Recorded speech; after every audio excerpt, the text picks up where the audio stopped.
एक समय की बात है। एक घर में किसान पति पत्नी रहा करते थे। वे गरीब थे। बड़ी मुश्किल से जीवन यापन हो रहा था। इसके अलावा जो सबसे बड़ा दुख था वह ये कि उनके कोई संतान भी नहीं थी। वे प्रतिदिन ईश्वर से प्रार्थना करते कि संतान का कष्ट दूर करो। आखिरकार एक दिन ईश्वर ने उनकी प्रार्थना सुन ही ली।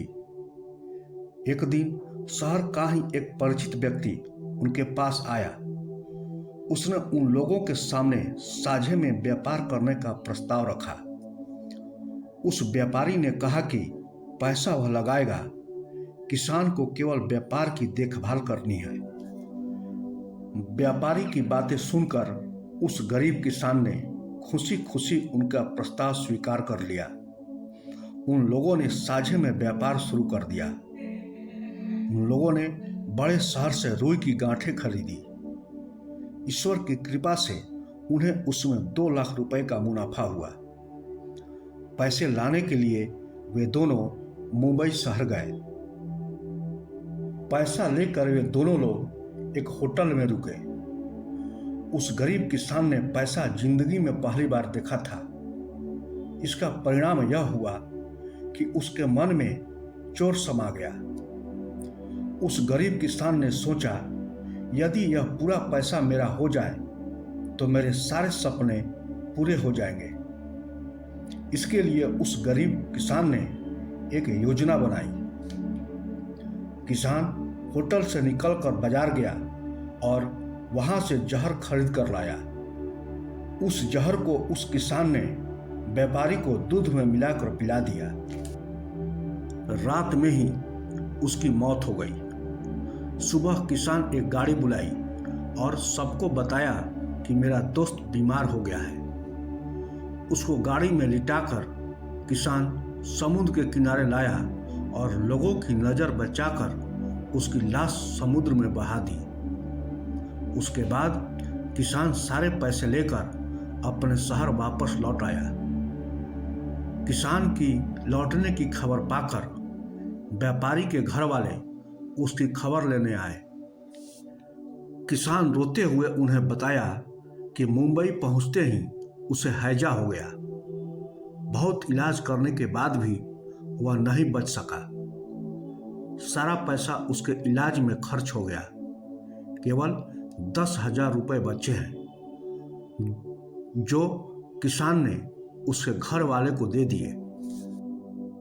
किसान के नाटक करने और पैसे देने से उसके घर वालों को किसान के ऊपर विश्वास हो गया। उसके बाद किसान ने अकेले व्यापार शुरू किया।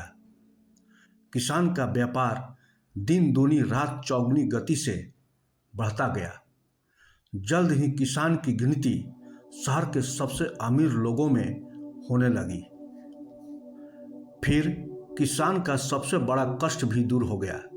किसान को संतान के रूप में एक पुत्र भी प्राप्त हो गया। किसान को लगा कि शायद मेरे पाप मुझे फल दे रहा है। पुत्र जब बड़ा हुआ तो किसान उसे पढ़ने के लिए विदेश भेज दिया।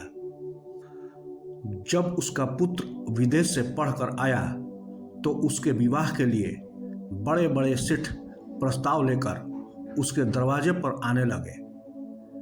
किसान की प्रसन्नता 7वें आसमान पर था। फिर किसान के कर्मों का भोग शुरू हुआ। एक रात किसान का पुत्र अपने दोस्तों के साथ फिल्म देखने गया। सुबह उसे तेज बुखार था। किसान ने डॉक्टर को दिखाया, लेकिन आराम होने के बजाय बुखार और बढ़ गया। फिर किसान ने शहर के सबसे बड़े और नामी डॉक्टर को दिखाया। उन्होंने परीक्षण के बाद बताया कि इसे क्षय रोग हो गया है। अब यह कुछ दिनों का ही मेहमान है। तब किसान के पैरों तले की जमीन ही खिसक गई। किसान ने उनसे कहा कि चाहे जितना पैसा ले लो, लेकिन मेरे लड़के को ठीक कर दो। इस पर उन्होंने कहा कि इसका इलाज यहाँ नहीं है। अगर आप इसे स्विट्जरलैंड लेके जाओ तो शायद यह बच जाए। किसान उसे लेकर स्विट्जरलैंड गया। 1 साल तक वहां रहकर किसान ने उसका इलाज कराया। उसके इलाज में लगभग किसान का सारा धन खर्च हो गया। फिर एक दिन वहां के डॉक्टरों ने भी जवाब दे दिया। उन्होंने कहा कि इसे घर ले जाइए, यह केवल कुछ दिनों का ही मेहमान है। तब किसान उसे लेकर अपने घर आया। एक दिन उसकी तकलीफ अपने चरम पर पहुंच गई। ऐसा लगा कि अब उसका अंतिम समय आ गया है। किसान अत्यंत दुखी भाव से उसे पुकारा, बेटा, एक अंतिम बार आंखें खोलकर मुझे से बातें कर लो।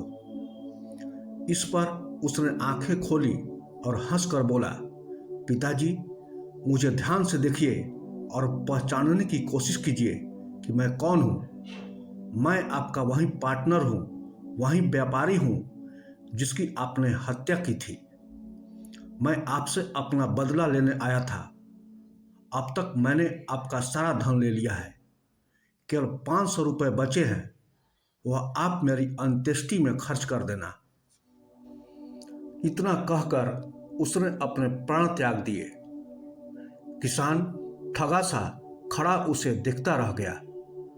वह घटना जो किसान कब की भूल चुका था, चलचित्र की भांति किसान के आंखों के सामने ताजा हो गई। दुख, पश्चाताप, आश्चर्य ने किसान को संज्ञा शून्य कर दिया था। किसी तरह किसान उसका अंतिम संस्कार किया और फिर वापस घर नहीं लौटा। वहीं से किसान जंगल की राह पकड़ ली।